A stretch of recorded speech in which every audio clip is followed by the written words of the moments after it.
Welcome दोस्तों।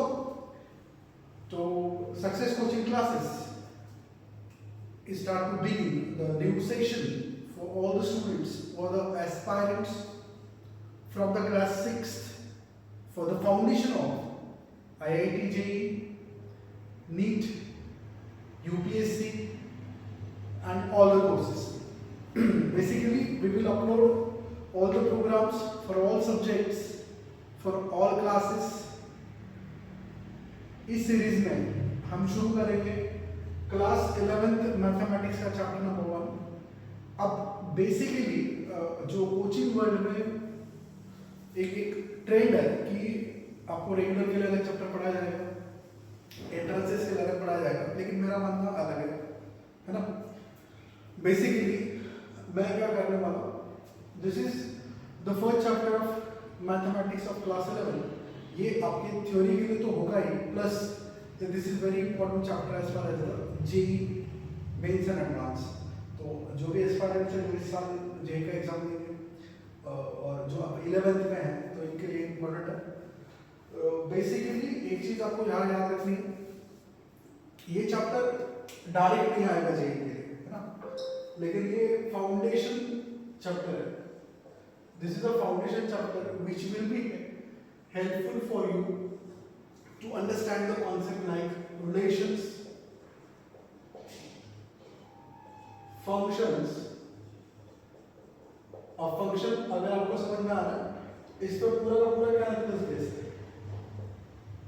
इसका इस्तेमाल होगा क्वाड्रेटिक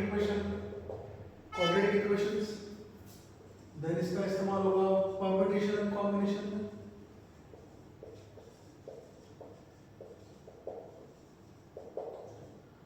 और इसका सबसे ज्यादा इस्तेमाल होगा प्रोबेबिलिटी।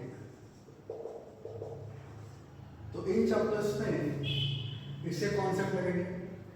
जेईई मेंस में कॉम्प्लेक्स टाइप के जो क्वेश्चन बनते हैं वो ऐसा होगा कि there is mix the concept from the 1 and 2 chapters, लेकिन एडवांस में तो ये डेफिनेट है कि प्रोबेबिलिटी में क्वेश्चन पूछने तो यहाँ पूरा का पूरा लॉजिक सेट का लगेगा। फंक्शन अगर कोई क्वेश्चन दिया हुआ है तो पूरा का पूरा लॉजिक आपको सेट का आना चाहिए। तो अगर सेट आएगा तो आप इन कोर्सेज को बहुत अच्छी तरह से पढ़ पाओगे। तो शुरू करते हैं आज का पहला चैप्टर, सेक्स।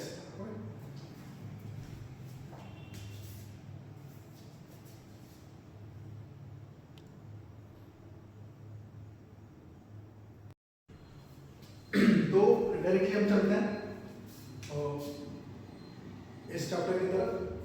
तो पहला कंसेप्ट है what is set. What is set? Okay, to answer this question, basically मान लीजिए आपने अब क्लास 10th या क्लास 11th की एग्जाम दी है, अब आप ऑब्वियस है पास हो गए, अगली क्लास में जाने वाले हो, and you visit to stationery shop और आप अगले क्लास के लिए बुक्स परचेज करना चाहते हो। तो you just say uncle class 11 की बुक्स दे दीजिए, you just order for the books for class 11। क्या होगा, जो शॉपकीपर है वो क्लास 11 की सारी बुक्स लाकर आपके सामने रख देगा, क्योंकि आपने स्पेसिफाई नहीं किया है कि I want books of science stream, I want books for commerce stream, arts faculty, so and so. तो वो सारी की सारी बुक्स लाके रख देगा। लेकिन बेसिकली अगर आप क्लास 11 में हो तो इधर you go to the arts, इधर you go to the commerce और you go to the science, तो आपको बताना पड़ेगा, है ना। तो अगर कोई स्टूडेंट कहेगा कि अंकल क्लास 11 की साइंस की बुक दे दीजिए, तो साइंस स्ट्रीम की जितने भी सब्जेक्ट्स हैं like physics, chemistry, mathematics, biology, English and so on, वो सारी बुक्स आपको लगा कर देगा। तो यहाँ पे क्या होगा, यहाँ पे आपको कुछ चीजें आ रही हैं जिसे हम कहेंगे collection, the collection of objects. याद रखिएगा ये ऑब्जेक्ट्स का जो नेचर होगा वो हमेशा डिस्टिंक्ट होगा, अलग अलग होगा। मान लीजिए अगर एलिमेंट सेम हो, तो अगर एक ही टाइप का एलिमेंट है जो एक से ज्यादा बार रिपीट होगा तो हमें उसे एक ही बार लिखना है, याद रखिएगा। तो बेसिकली क्या करेंगे, कलेक्शन ऑफ डिस्टिंक्ट ऑब्जेक्ट्स या एलिमेंट्स। लेकिन यहाँ पे आपने क्या किया, आपने सिंपली कलेक्शन नहीं मांगा। कलेक्शन अगर मांगा तो तब क्या करते, अंकल क्लास 11 की बुक दे दीजिए। लेकिन आपको क्लास 11 की सारी बुक्स नहीं चाहिए, आपको स्पेसिफिक बुक चाहिए, साइंस की चाहिए, तो आपने यहाँ पे स्पेसिफाई कर दिया उसको, है ना। तो इसे कहते हैं वेल डिफाइंड। मैथमेटिक्स में वर्ड ऐसे वेल डिफाइंड। तो बेसिकली वेल डिफाइंड का मतलब स्पेसिफाई करना, स्पेसिफिक बता रहा है। जैसे इंग्लिश में आप पढ़ते हो नाउन, कॉमन नाउन, है ना।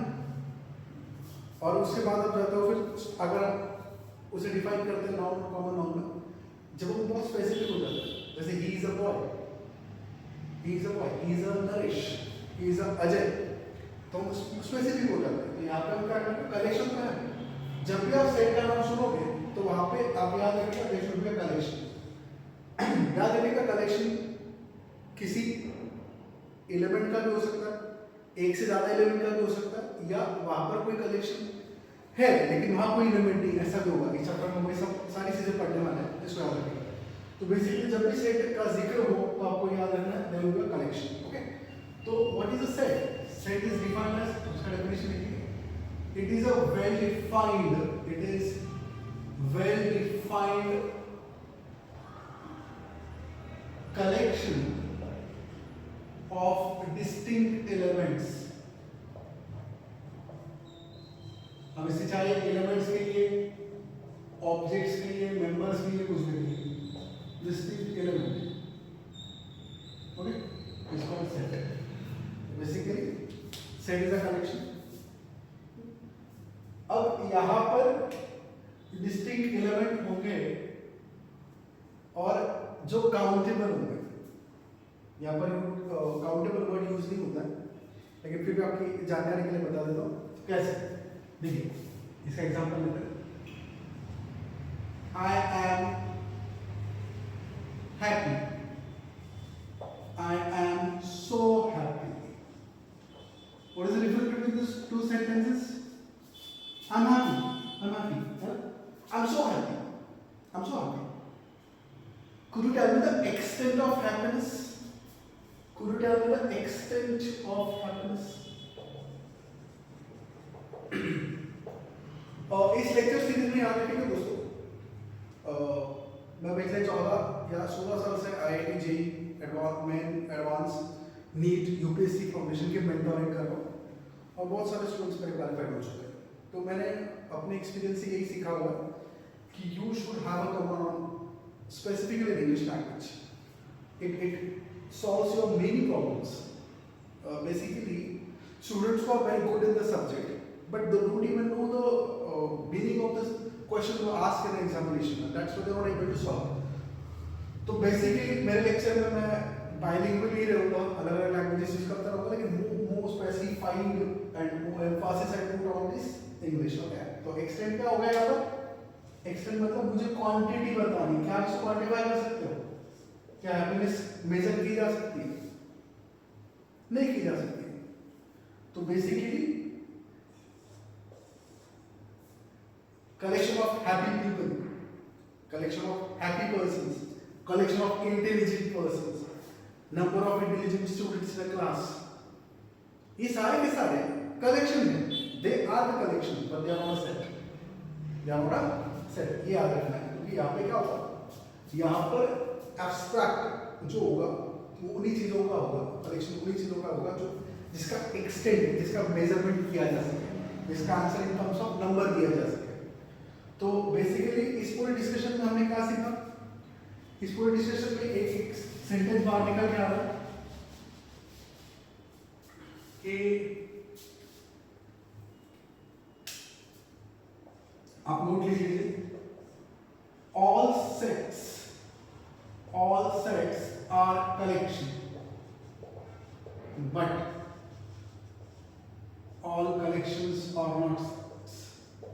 All collections are not set. इसका एग्जाम्पल लिख लीजिए,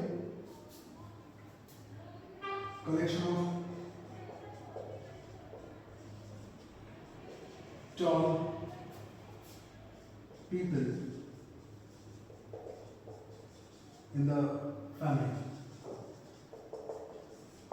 Okay. Collection of tall people in the family, एक फैमिली में मान लीजिए 4 लोग हैं अभी, उसमें से टॉल कौन है, तो बेसिकली 1-2 लोगों को बता सकते हैं, लेकिन फैमिली जब बात कर रहे हैं तो ये उस पर्टिकुलर ईयर पर्टिकुलर टाइम की बात नहीं कर रहा है, उसको मेजर नहीं कर पा रहे। फैमिली बात की तो क्या होगा, पास्ट में या अपने फ्यूचर में फैमिली कम या ज़्यादा होगी, तो उसका जो एक्सटेंट है वो कभी फिक्स नहीं रहेगा, तो we could not able to track the exact data of it, और इसलिए तो कलेक्शन हो गए होगा, टॉल, इंटेलिजेंट, फेयर, ब्लैक, कुछ भी हो जाए, तो इन सब का कलेक्शन तो होगा ही होगा, लेकिन ये कभी भी सेट नहीं होगा, याद नोट कर लीजिए।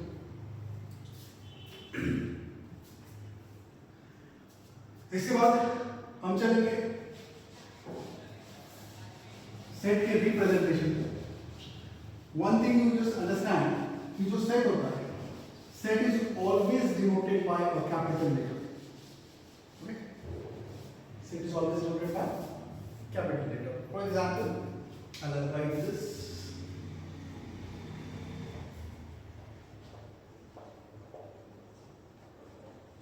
if you see this is a set, अगर आप उसके एलिमेंट्स पढ़ पा रहे हैं, सेट ऑफ ये क्या है, A E I O U, this are the set of vowels in English alphabet,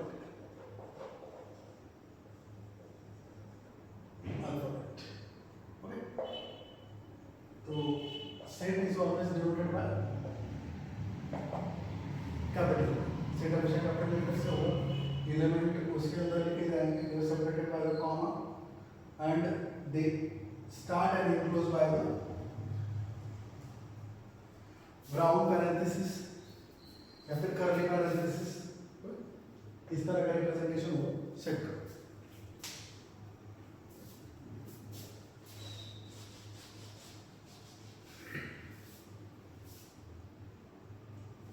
Now there is a next topic, method of representation of set, method of representation, set को कैसे represent किया जाए, तो there are 2 techniques, पहला होता है roster method,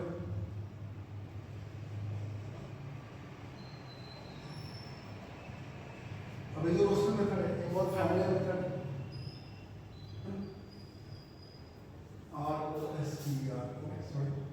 and this is also called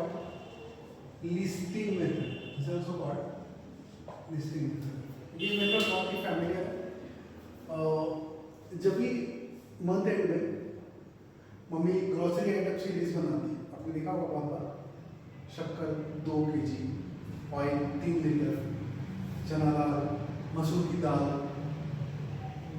चूड़ा, कुछ भी, तो जितने भी एलिमेंट्स होते हैं कैसे क्या आता है, जैसे मान लीजिए पहला आइटम यहाँ दिखा रहे हैं, उसी क्वांटिटी, दूसरा यहाँ, तीसरा यहाँ, चौथा यहाँ, तो you are writing the objects required for the monthly grocery, isn't it, और किसी के अपने अपनी प्लेस है, तो इस यहाँ पे क्या हो रहा है, basically this are the collection of objects and you are writing under the one level क्या है, monthly grocery level, list of monthly grocery, list of items required for the particular thing, okay, या फिर आपको science का project बना रहे हो, तो उसके लिए आपने पहले एक लिस्ट बना ली है, कौन से आइटम्स आपको लगने वाले, तो फिर उसकी लिस्ट बना दो, बेसिकली लिस्ट ऐसी लिखी जाती है, उसी मेथड को हम कहते हैं रोस्टर मेथड, लिस्टिंग मेथड, मतलब बेसिकली जितने भी एलिमेंट्स है, मैंने एक एग्जांपल लिया था, और एक एग्जांपल है, इसका एग्जांपल लेते हैं, एग्जांपल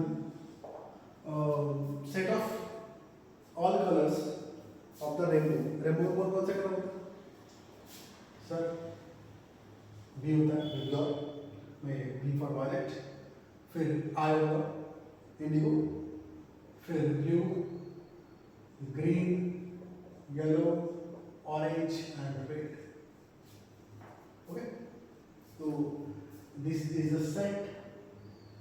अब आप देखोगे आप गलती है क्या सर, आपने हमें सिखाया है कि सेट जो होता है वो कभी इसमें कैपिटल लेटर से रिप्रेजेंट होता है, यहाँ पे किसी कोई भी कैपिटल लेटर से बी, तो B is the set of all colours of rainbow, और यहाँ पर इनको सेपरेट कर दिया, तो इस ये और ये सेम चीज है, इसी इसी इसी मेथड को हम कहते हैं रोस्टर मेथड या लिस्टिंग मेथड, या लिस्ट की जाती है। तो लिस्ट में याद रखना प्रेफरेंस बहुत इंपॉर्टेंट होता है। लिख लीजिए। सेकंड मेथड है सेट बिल्डर मेथड, इसी को हम कहते हैं रूल मेथड या प्रॉपर्टी मेथड। अब देखिए कोई कलेक्शन है जिसके एलिमेंट्स का कोई लिस्ट करती है, ओके। मान लीजिए आपको 10 करोड़ लोगों की लिस्ट बनानी है, 10 करोड़ लोगों का सर्वे करना है। अगर ये मेथड आप यूज करेंगे तो वो सो लेंगे, बहुत ही टाइम कंज्यूमिंग है। उसके लिए क्या करेंगे, आपने चैप्टर पढ़ा हुआ क्लास में अंदर स्टैटिस्टिक्स, आपने अब क्या करना था, डेटा को पहले उसकी फ्रीक्वेंसी के हिसाब से कैटेगराइज करते थे, categorisation of data, classification of data जिसे कहते हैं। तो अगर आप ये सेट पढ़ोगे, यहाँ पर कितने एलिमेंट है, 1 2 3 4 5 6 7 एलिमेंट मैंने अलग अलग से लिखे हुए। अगर मैं थोड़ा स्मार्ट वर्क यूज करूँ तो क्या मैं इसे लिख सकता हूँ, set B is a set. अब मैं क्या कर रहा हूँ, इन ये हमने सेट की डेफिनेशन पढ़ा हुआ है क्या, कि सेट का कलेक्शन ऑफ डिस्टिंक्ट एलिमेंट, अलग अलग एलिमेंट जो होते हैं। लेकिन ये जो लिखे ऐसे नहीं लिखे, वो एक पर्टिकुलर प्रॉपर्टी फॉलो कर, ये सारे के सारे क्या है, सारे के सारे कलर्स हैं, लेकिन कोई भी रैंडम कलर नहीं है, वो कलर है जो रेनबो में यूज होती है। अब कलर तो बहुत सारे, व्हाइट है, ग्रे है ना, मरून, बहुत सारे कलर, लेकिन यहाँ क्यों नहीं आ रहे हैं, क्योंकि वो रेनबो के कलर नहीं है। तो ये सारे एक प्रॉपर्टी को फॉलो कर रहे हैं। तो हम क्या करते हैं, इन सब का रिप्रेजेंटेशन लेटर यूज करते हैं, से एक्स वाई कुछ भी, तो they are all X such that, कुछ बुक्स में ये सिंबल ऐसा होगा, इस सिंबल का नाम है सच दैट। जैसे कि हम जब कॉल कर रहे हैं मेंबर्स को, तो वो किस तरह के ये हमें बताना पड़ेगा। ये किसी बुक में ऐसा लिखा होता है या फिर ऐसा लिखा, ओके, दोनों मतलब होता है सच दैट। तो एक्स सच दैट, एक्स ऐसे एलिमेंट है, X are the colour of rainbow, ये रेनबो के कलर ऐसे ही, मतलब ये जो सेट बनेगा वो सिर्फ उन कलर को लेकर बनेगा जो रेनबो बना रहा है। तो इस तरह से हम रिप्रेजेंट करते हैं। और एक एग्जांपल करते हैं, देखिए set E, the set of numbers 2 4 6 8 and so on. देखिए जरा, पहले तो ये बताइए क्या ये सेट है, हाँ ये सेट है। अगर सेट है तो किस मेथड में मैंने इसको लिखा हुआ है, पहला एडिशन, देखिए हर एलिमेंट अलग अलग लिखा हुआ है, तो बेसिकली ये रोस्टर मेथड, लिस्टिंग मेथड से लिखा हुआ है। अब ये क्या है, क्या रिप्रेजेंट कर रहा है, सर मल्टीपल ऑफ 2 रिप्रेजेंट कर रहा है, अरे वाह वेरी गुड, ये भी सही है। या फिर सर सारे के सारे इवन नंबर्स है ना, सारे के सारे इवन नंबर्स हैं, तो कोई भी प्रॉपर्टी चला सकता है। आपने प्रॉपर्टी पकड़ ली, आप कैसे यूज करोगे, सेट ई कोई भी एक लेटर ले लेते हैं, से small y such that y क्या है, 2 का मल्टीपल, 2n, 2 का मल्टीपल है ना, y is the multiple of 2। और जो मल्टीपल्स है वो कहां से स्टार्ट होंगे, 2 1 जा 2, इसमें से लिख सकते हैं 2 into 1 2 into 2 2 into 3 and so on. तो बेसिकली आपका n कहां से वैरी कर रहा है, 2 तो ऐसे नहीं है, 2 तो ऐसे नहीं है, n का वैरी कर रहा है 1 2 डैश, तो 1 से कौन स्टार्ट होता है, नेचुरल नंबर, तो आपका n बिलोंग कर रहा है natural number. This is the way to represent this in this form, okay. तो ये कौन सा फॉर्म हो गया, सेट बिल्डर। तो बेसिकली टाइम को बचाने के लिए हमने इस मेथड को ऑप्ट किया हुआ, तो these are the method, note down कर लीजिए।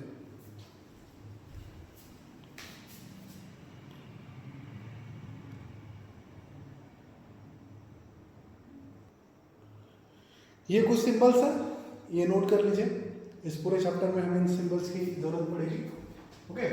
इसमें देखिए ये पहला है सिंगल हेडेड एरो, इसका मतलब है इंप्लाइज टू, कोई एक मैथमेटिकल स्टेप होगी 2x = 4 इंप्लाइज x = 2, मतलब पहली स्टेप ऐसी है तो दूसरी ऐसी होगी, इसे मतलब होता है। दूसरा सेट में बहुत ये चीजें आएंगी है ना, बिलोंग्स टू, वो उस फैमिली से है, जैसे मैंने 2 4 6 8 लिया हुआ था, तो मान लो इसे में से एक एलिमेंट मैंने पिक कर लिया, 4 पिक कर लिया, तो 4 किस फैमिली से पिक किया मैंने, उस सेट से पिक किया, तो हम लिखेंगे 4 बिलोंग टू दैट सेट। इसमें सिंबल होगा बिलोंग्स टू, ये तो सी नहीं था एक्चुअली, सी नहीं, इस सेट चैप्टर में इसका मतलब होगा सबसेट, ये आएगा आगे भी ऑपरेशंस में, उल्टा उल्टा सी होगा सुपर सेट। ओके, देन अभी एक साइड का हमने किया, to dots asterisk is nothing but such that, अब किसी बुक में स्लैश भी होगा सेट, तो दोनों का मीनिंग सेम है। ओके, एक तो ये यूज करें यहाँ पे एक काम कर सकते हैं, और ये दोनों का मतलब सच दैट, तो इसका मतलब है देयर एग्जिस्ट, उल्टा ए इसका मतलब है फॉर ऑल। अगर यहाँ पे हमने सिंगल एडेड एरो देखा, यहाँ पे डबल एडेड एरो, इसका मतलब है इफ एंड ओनली इफ, और ये इसका मतलब है ए इज डिवाइजर ऑफ बी या फिर बी इज डिविजिबल बाय ए, उल्टा इसका मतलब होता है। देखिए जैसे इसका मतलब होता है बिलोंग्स टू, तो अगर उसको मैं ऐसे काट दूं स्लैश से, तो इसका मतलब हो जाएगा डज नॉट बिलोंग्स, वैसे ही not a subset and not a superset, note down कर लीजिए। चलिए आपको कितना समझा, इस पे एग्जांपल देते हैं। चलो एक एग्जांपल ले लीजिए, क्वेश्चन है the set of intelligent students in a class, the set of intelligent students in a class is the set of intelligent students in a class is a set। बताना true और false. Intelligent, तो intelligent basically क्या है, हम measure नहीं कर सकते, तो basically it's not a set, it's a false. Okay, चलिए next, there is a set, next example, there is a set A, there is a set A, x such that x equal to n square, where n belongs to n and x belongs to n and n is like between 1 to 4। Okay, देखिए पहले तो अच्छी तरह से example देखिए। Okay, कौन सा method है, सेट मेथड ना, एक इस तरह का एलिमेंट है जो स्क्वायर होगा, तो सारे के सारे एलिमेंट स्क्वायर होने वाले हैं, उसमें डिफाइन कर दिया कि ये हम जो सेट बना रहे हैं उसके सारे जो एलिमेंट है वो स्क्वायर है। अब एक की रेंज देख लीजिए, मतलब ये कहां से कहां तक जाएगा, 1 to 4, मतलब बेसिकली 1 to 4 के स्क्वायर लिखते हैं। तो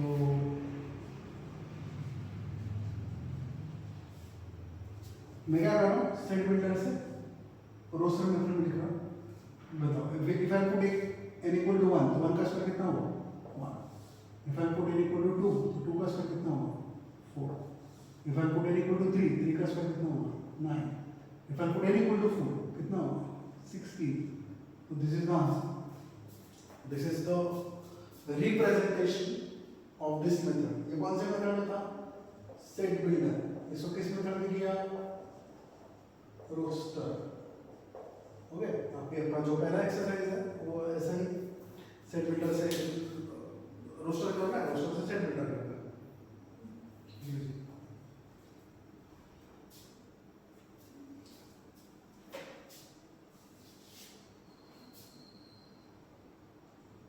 तो बेसिकली ये पहला पॉइंट है, पहला पॉइंट में हमने देखा introduction of set and method of representation of set.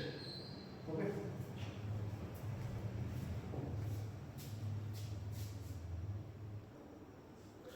Let's go to another topic.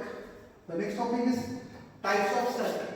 अभी चैप्टर के शुरू में मैंने कहा, अभी जब भी आप कभी सेट सुनोगे तो सेट का मतलब क्या होगा, कलेक्शन होगा, तो उन्हीं कलेक्शन पे उसके टाइप लेते हैं। ओके, पहला मान लीजिए आपको एक सेट बनाना है, कलेक्शन बनाना है, set of 2 current PM prime ministers of India. Okay,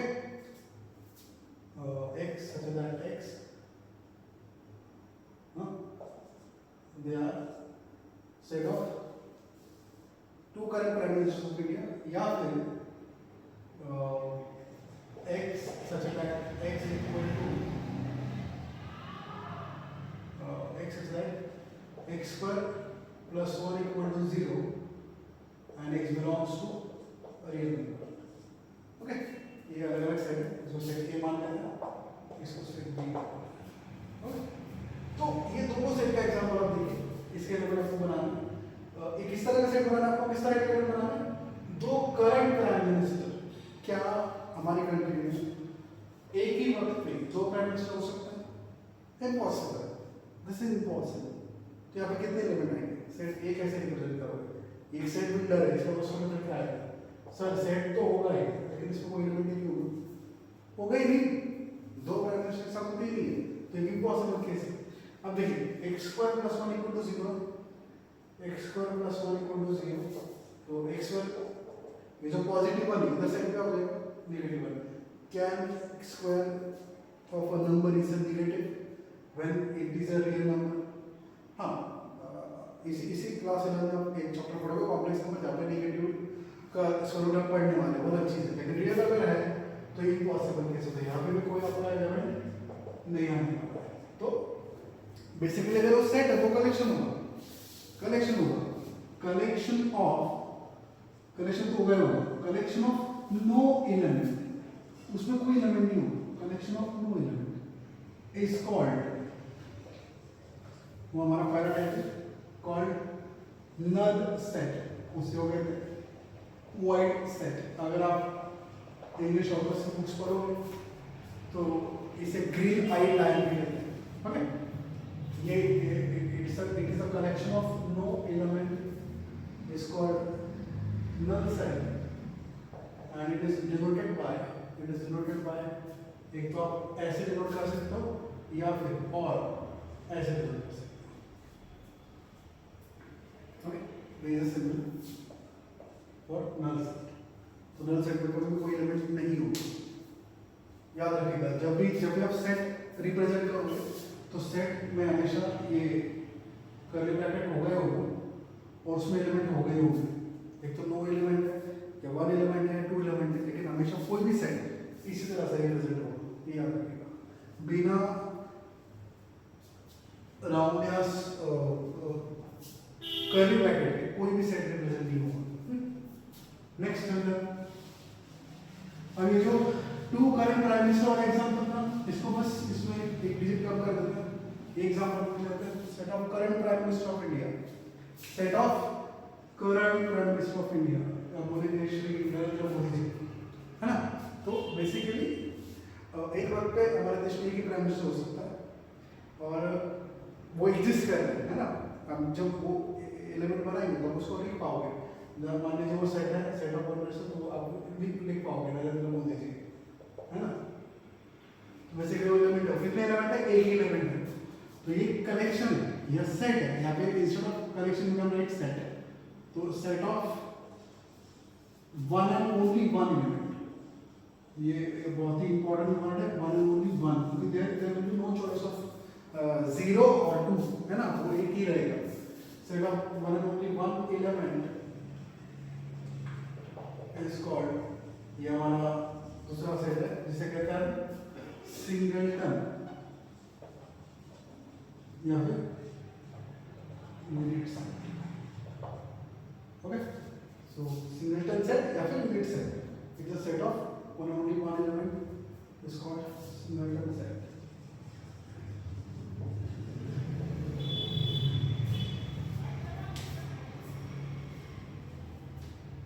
तीसरा टाइप, अब हम बात कर रहे हैं कलेक्शन की। कलेक्शन में कहाँ से शुरू कर, एक भी एलिमेंट नहीं था, उसके बाद सिर्फ एक एलिमेंट था।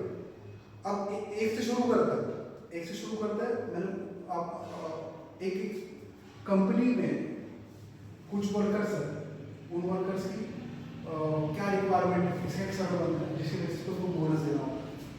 तो मान लीजिए उस कंपनी में 50 वर्कर है, तो क्या करेंगे, सर्वे बनेगा वो ईच इंडिविजुअल का बनेगा। तो शुरू कहाँ से होगा? एक से तो होगा ना, तो एक से तो शुरू हो गया, खत्म क्या होगा? 50 में। मतलब you know the range of the elements कि वो कहीं ना कहीं से शुरू हो रहा है और कहीं ना कहीं खत्म हो रहा है।